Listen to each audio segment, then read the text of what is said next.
Hey everyone, welcome back to the channel today. We got a absolute beautiful day out there, but again, it's cold.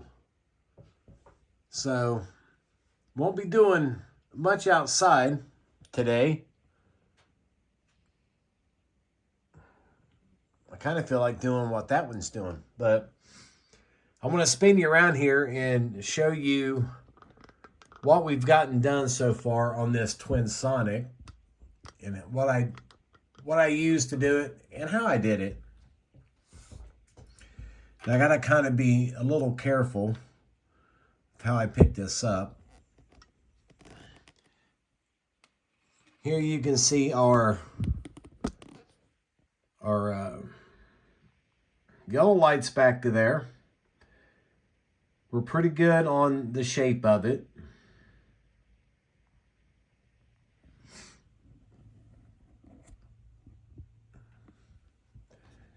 And I do not have the domes glued on yet.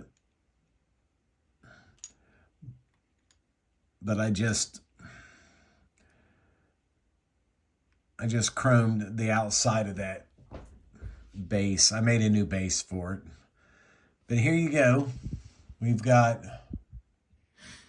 our yellow flashing light to the rear, our rotator, and then our what will become our red steady burn with the two mirrors on that side. And then the passenger side will have the two rotators and the full 3-mirror cascade mirror in there. The front of it is, for the most part, done. The back of it, I still have to paint the back side of the mirrors just a regular silver because that side was not polished. And then we have to chrome up the kit center part there that you really can't see much of it, but I had to do some sanding on it to get it flat. So I got the high spots off of that. So that's where we are with our CTS. It's coming out pretty good. Let's talk about that. For the cascade mirrors, I used 10 by 188. And to cut those mirrors, I always use these little lines here on my cutting mat. I will just take a piece of it and line it up on one of the inch lines. And I'll come back 1, 2, 3 spots. And I make a cut in the styrene. And that's my first mirror. Then I'll do one at 2. Get back on camera. Then I'll do one at 1.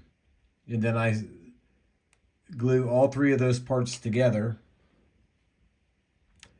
as you see right there on that mirror. And it's they're 3 equal pieces, so they look good together. But I believe I've showed that before in a previous video. But that's what I use for my cascade mirror. And then, of course, I just hit it with the Molotov pen because, excuse me, it'll be covered with the dome. It'll never be touched. And then for my lights, you can find this, and I apologize for taking that label off. I don't know why I've done that. You can buy these at Hobby Lobby. I think they're like almost $16, but you get a wide assortment in sizes of the fashion jewels that I always use. I think there's 3, 4, 5, 6, 7, 8, 9, 10 millimeter. I think that's the sizes that they are. And there's back here you got ones that have like a glitter in them or a gleam or something. These are straight up clear. These tend to have a let me get one in my fat finger. These tend to have more of a blackish color to them. Dude, what the heck? You can see that. So I don't tend to use these two sizes very much, or shades, whatever you want to call them. But the ones here with the little rainbow faceting in them, I mean, when you sand the chrome off the back of them, and if you do put them under something that's going to have a colored dome on it, like I'm making another beacon ray right here. If that was going to have a colored dome on it, those would be fine to use. So you literally have hundreds or thousands of pieces to use. And yeah, that's all those are. I turn them back to back. One drop of super glue and glue them right together. And I always sand the chrome side off, because if you go do some Googling on, you know, emergency lights and the rotators, that resembles them. So that's just a quick little way maybe to add some more detail to your builds if you're doing something like this. You know, some simple styrene and some fashion jewels. Now let's get back to the car here a little bit. You see I have cut the door panels out. I put my piece in for my package tray. This will all be sanded off. I will form all this out to fit in with the shape of that. And then we'll make some parts, pieces of styrene to go in here and fill up that little gap, so you'll never see it. But that is what I started with. That's just some 40 thousandths.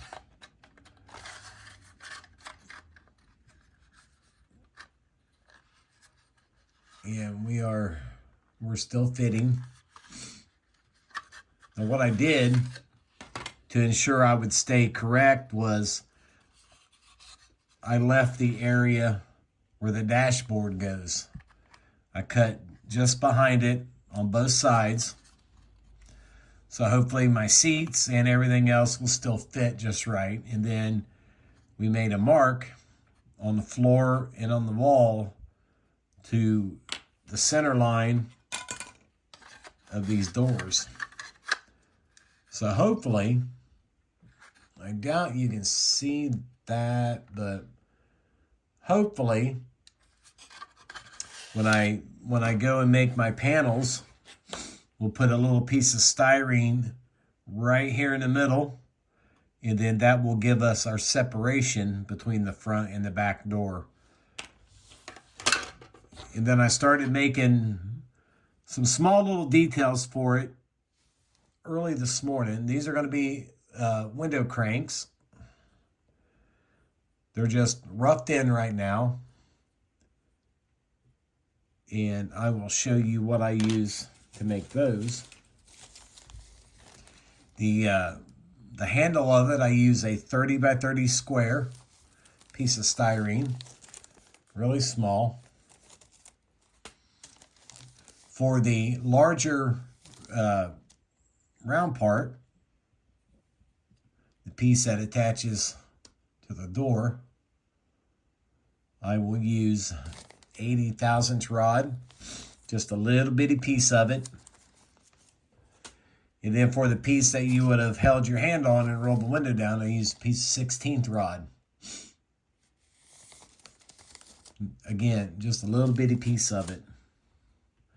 And then after these thoroughly dry up, I will go through with a sanding stick and we'll relieve this little corner right here. We'll sand that down a little bit on its face and do the same over here on that side. But when you go put that on your door panel, it'll look like a window crank by the time I get done sanding on it. And then we'll make something for a door latch, you know, maybe an armrest or something. In the back, they always removed the door handles, so you know, a prisoner couldn't open the door, or somebody they were detaining, they couldn't open the door, but there will be a window crank. And then as far as the seat goes, I'm thinking I might have to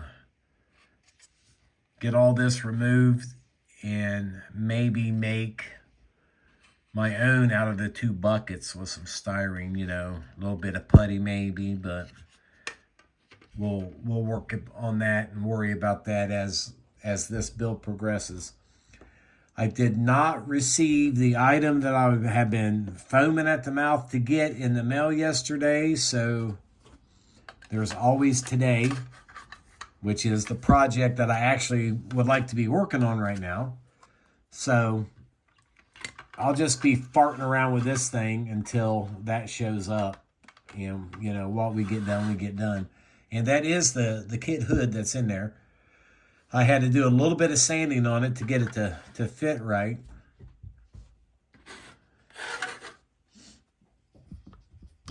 But I think for the most part, with, you know, just sitting here jacking around with something,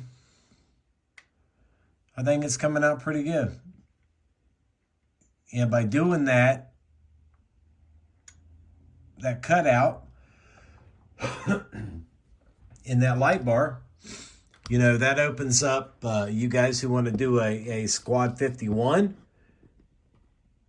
because theirs were like that.